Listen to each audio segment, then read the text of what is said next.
রাষ্ট্রগুলি অনেক মেচিউর, বাইরের রাষ্ট্রগুলি আর কি। তারা জানে যে ডোনাল্ড ট্রাম্প হচ্ছে এক ধরনের পাগল, এক ধরনের psychopath, let him be his way, এগুলি সে বলেই যাবে তার মতো করে, আমরা 1-2 বছর আর সহ্য করতে হবে। ইউরোপের সঙ্গে যুক্তরাষ্ট্রের বন্ধুত্ব, এটি কিন্তু পিপলস টু পিপল। এই দুই অঞ্চলের মানে যুক্তরাষ্ট্র এবং ইউরোপের যে দেশগুলো, পশ্চিম ইউরোপ বিশেষ করে, এদের বন্ধুত্ব হলো দীর্ঘকালের।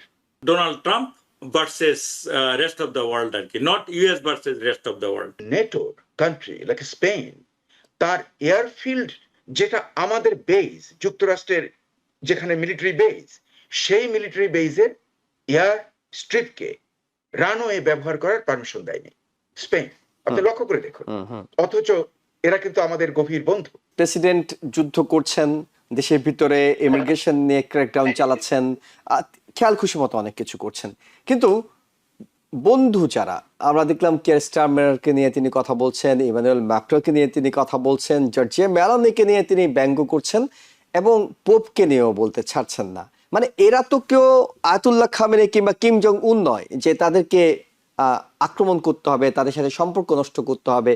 এই যে একটা ব্যক্তিগত সম্পর্ক, এটি কি রাষ্ট্র টু রাষ্ট্র সম্পর্কের ক্ষেত্রে কোনো প্রভাব ফেলবে কিনা, নেতিবাচক প্রভাব ফেলবে কিনা? কারণ আমরা দেখলাম ইটালির রাজনীতিবিদরা সব দাঁড়িয়ে যাচ্ছেন তাদের প্রেসিডেন্টের পক্ষে, প্রধানমন্ত্রীর পক্ষে, জর্জিয়া মেলোনির পক্ষে তারা স্টেটমেন্ট দিচ্ছেন যে ট্রাম্প কেন তাকে এই ধরনের কথা বলছে। না না, ওটা তো আমরা জানি যে তার যে এটাকে কাকে জিজ্ঞেস করছেন? ওকে, আমরা একটু খালিকুজ্জামান স্যার শুনেই আপনার কাছে আসছি, একই বিষয়ে শুনবো। জি জি, আপনি যেটা বললেন এই জিনিসটা আসলে পৃথিবীতে এক ধরনের নিউ নর্ম হয়ে গিয়েছে। মানুষের অলরেডি ধরে নিয়েছে যে আমেরিকার প্রেসিডেন্ট ডোনাল্ড ট্রাম্প যেসব কথাবার্তা বলে সেগুলোতে লাগাম নেই। অনেকে তাকে আনহিঞ্জড বলছে, অনেকে তাকে সাইকোপ্যাথ বলছে, অনেকে তাকে ওল্ড হোমে বুড়ো দাদুকে পাঠিয়ে দেওয়ার কথা বলছে। এমনকি মেগা রিপাবলিকানদের মধ্যেও যারা তার প্রিয় ভাজন, যেমন টাকার কার্লসন, তারপরে মনে করেন যে এই যে মেগান কেলি অথবা অ্যালেক্স জোনস, যারা হচ্ছে মেগার সবচেয়ে বড় মাইক, তারা পর্যন্ত তার সাথে স্প্লিট হয়ে গেছে। তারপরে মার্জারি গ্রিন টেইলার, যারা হচ্ছে আপনার সুপার মেগা, তারাও তাকে আর সহ্য করতে পারছে না। কিন্তু আপনি যেটা বললেন যে এই জন্য রাষ্ট্রের সাথে সম্পর্ক নষ্ট হয়ে যাবে কিনা, এই ব্যাপারটাতে ব্যক্তিগতভাবে আমি মনে করি রাষ্ট্রগুলি অনেক মেচিউর, বাইরের রাষ্ট্রগুলি আর কি। তারা জানে যে ডোনাল্ড ট্রাম্প হচ্ছে এক ধরনের পাগল, এক ধরনের psychopath, let him be his way, এগুলি সে বলেই যাবে তার মতো করে, আমরা 2-1 বছর আর সহ্য করতে হবে। এই জন্য তারা যে পার্মানেন্টলি আমেরিকার সাথে সম্পর্ক খারাপ করবে বা দুর্বল হয়ে যাবে বলে আমার ব্যক্তিগতভাবে মনে হয় না। কারণ এটা Donald Trump versus rest of the world আর কি, not US versus rest of the world. সুতরাং আমি এই ব্যাপারে খুব বেশি শঙ্কিত না যে ইউরোপের সাথে আমাদের সম্পর্ক বোধহয় পার্মানেন্টলি ক্ষতি হয়ে গেল। কারণ নতুন প্রেসিডেন্ট যে কেউ আসুক, সে গ্রিনল্যান্ড দখল করে ফেলবে, কিউবা দখল করে ফেলবে, ভেনেজুয়েলা দখল করে ফেলবে, এরকম কথা কিন্তু কেউ বলেনি অতীতে। সুতরাং এটা ডোনাল্ড ট্রাম্পের ধরন, এটা মানুষও বুঝে গেছে বাইরের দুনিয়াতে। সুতরাং they are just waiting for this mad to, মানে crazy person to go away. তারা, আমার ধারণা তারা এটাকে কেউ এই ব্যাপারে যে দীর্ঘকালীন সময়ের জন্য আমেরিকার বিরুদ্ধে চলে যাবে রাষ্ট্রগুলি বা পলিটিশিয়ানরা, এমন হবে না।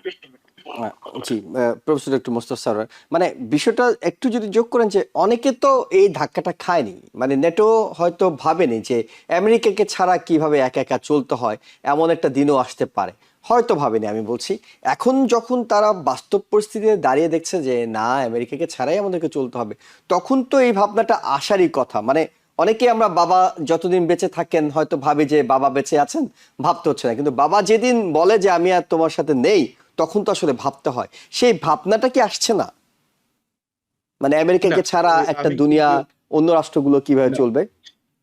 আমি এই ব্যাপারে ডক্টর খালিকুজ্জামানের সঙ্গে আমি একমত। তার কারণ এই যে বন্ধুত্বটা, ইউরোপের সঙ্গে যুক্তরাষ্ট্রের বন্ধুত্ব, এটি কিন্তু পিপলস টু পিপল। এই দুই অঞ্চলের মানে যুক্তরাষ্ট্র এবং ইউরোপের যে দেশগুলো, পশ্চিম ইউরোপ বিশেষ করে, এদের বন্ধুত্ব হলো দীর্ঘকালের। আবার এদেশের যারা জনগণ, তারা তো ওই থেকেই আসছে, ওখান থেকে তো ইমিগ্রেট করে এখানে আসছে।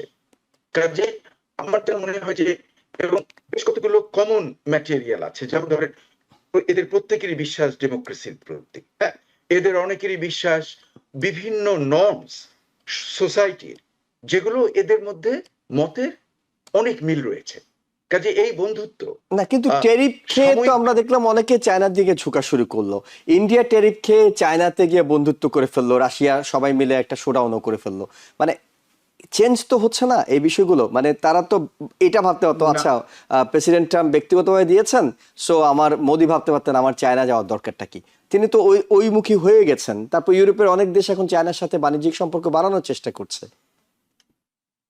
না না, পৃথিবী তো অনেক আগের চেয়ে অনেক বেশি ইন্টেলিজেন্ট। হ্যাঁ, অনেক তারা দেখেছে, মানে কোনো একটা গ্রুপের সঙ্গে কিংবা কোনো একটা রাষ্ট্রের সঙ্গে কমপ্লিটলি 100% অ্যালাইনমেন্ট, ওইটা কিন্তু পৃথিবীতে এখন আর নেই।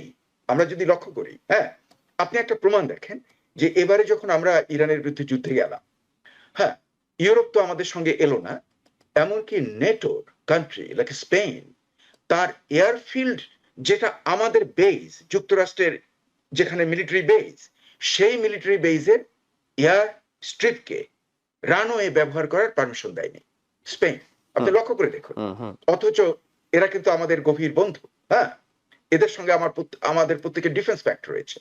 তারপরে শুধু তাই নয়, আপনি দেখুন এশিয়ার ব্যাপার, যে এই যুদ্ধে যখন ডোনাল্ড ট্রাম্প গেল, তখন জাপান, অস্ট্রেলিয়া এবং জাপান, অস্ট্রেলিয়া এবং কোরিয়া, সাউথ কোরিয়া, এরা তো আমাদের সবসময় সমর্থন করে যায় সব জায়গাতে, কিন্তু এই ক্ষেত্রে তারা কেউ আমাদেরকে সমর্থন করলো না।